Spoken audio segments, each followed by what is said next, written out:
السلام علیکم ورحمۃ اللہ وبرکاتہ۔ نحمدہ ونصلی علی رسولہ الکریم، اما بعد۔ ایک نظر میں حسب معمول آپ تمام کا میں استقبال کرتا ہوں۔ آج جمعرات کا دن ہے، مئی کی 23 تاریخ ہے 2024 سن عیسوی، ذی قعدہ کی 13ویں تاریخ چل رہی ہے 1445 سن ہجری۔ زمانے جاہلیت کی 4 برائیاں ہیں جن کا حدیثوں کے اندر ذکر ملتا ہے۔ سب سے پہلی جو برائی حدیث کے اندر ملتی، الفخر فی الاحساب، خاندانی شرافت پر فخر کرنا کہ میں سب سے بڑے خاندان والا ہوں، اور اپنی قوم کی خوبیوں پر ناز کرنا، غرور کرنا، باپ دادا کی خوبیوں کے ذریعے سے ذریعہ اعزاز سمجھنا۔ ایسے لوگوں کے بارے میں نبی اکرم صلی اللہ علیہ وسلم نے سخت ترین وعیدی جملے ارشاد فرمائے۔ خاندانی حسب و نسب اور اونچ نیچ کا جھگڑا زمانے جاہلیت میں بہت زور پر تھا۔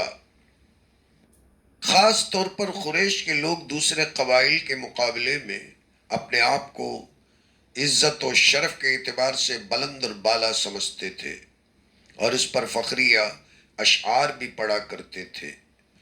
نبی اکرم صلی اللہ علیہ وسلم نے حجۃ الوداع کے موقع پر صحابہ کرام کے سامنے ایک خطبہ ارشاد فرمایا، اور اس میں صاف الفاظ میں خاص طور پر اس بات کا اعلان فرمایا، اللہ تعالیٰ نے تمہارے اندر سے جاہلیت کے تعصب اور خاندانی قبائلی برتری کو ختم فرما دیا ہے۔ اب اونچ نیچ کا سارا مدار تقوی پر ہے۔ اور دوسری جو سب سے بڑی خرابی جو دوسرے نمبر پر ارشاد فرمایا، وَالطَّعْنُ فِي الْأَنْسَابِ، دوسروں کے نسب اور باپ دادا پر، ان کے خاندانوں پر طعن و تشنیع کرنا، اور دوسرے خاندان اور دوسری برادری پر عیب لگانا اور انہیں حقیر اور کمتر سمجھنا زمانے جاہلیت کی جاہلانہ حرکت ہے۔ اسلام نے اسی حرکت کو انتہائی مذموم اور غلط قرار دیا ہے۔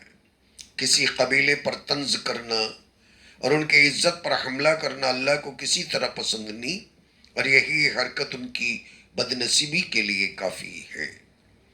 نبی اکرم صلی اللہ علیہ وسلم نے زمانے جاہلیت کی جو تیسری برائی بیان فرمایا، والاستسقاء بالنجوم، ستاروں سے بارش طلب کرنا، اور یہ عقیدہ رکھنا کہ گردش ستارہ کی وجہ سے بارش ہوتی ہے، قحط دور ہو جاتا ہے، فلاں ستارے کے ذریعے سے بارش ہوتی ہے۔ اس طرح کا عقیدہ زمانے جاہلیت کا عقیدہ ہے۔ اس کو کفر و شرک کا عقیدہ قرار دیا گیا کہ یہ ستارہ اگر طلوع ہو تو دنیا کے اندر سکون پیدا ہوتا ہے، اور اگر یہ ستارہ پیدا ہوتا ہے تو دنیا کے اندر نحوست پیدا ہو جاتی ہے، نحوست پھیلنے لگتی ہے، فلاں بڑے بڑے لوگ گزر جاتے ہیں، مر جاتے ہیں، کثرت سے موتیں ہونے لگتے ہیں۔ ان ساری باتوں کو ستاروں سے، سیاروں سے جوڑ کر دیکھنا اور یہ عقیدہ رکھنا کہ واقعی ان ستاروں سیاروں کے اندر یہ طاقت ہے، یہ تو کافرانہ عقیدہ ہے۔ اور چوتھی جو برائی بیان فرمائی زمانے جاہلیت کی، والنیاح وقال النائحۃ اذا لم تتب قبل موتها تقام یوم القیامہ وعلیہا سربال من قطران ودرع من جراب، زمانے جاہلیت کی چوتھی برائی نوحہ کرنا، ماتم کرنا، اور فرمایا کہ نوحہ کرنے والی اگر بغیر توبہ کے مر جاتی ہے تو قیامت کے دن اس کو اس حالت میں اٹھایا جائے گا کہ اس کے بدن پر جہنم کے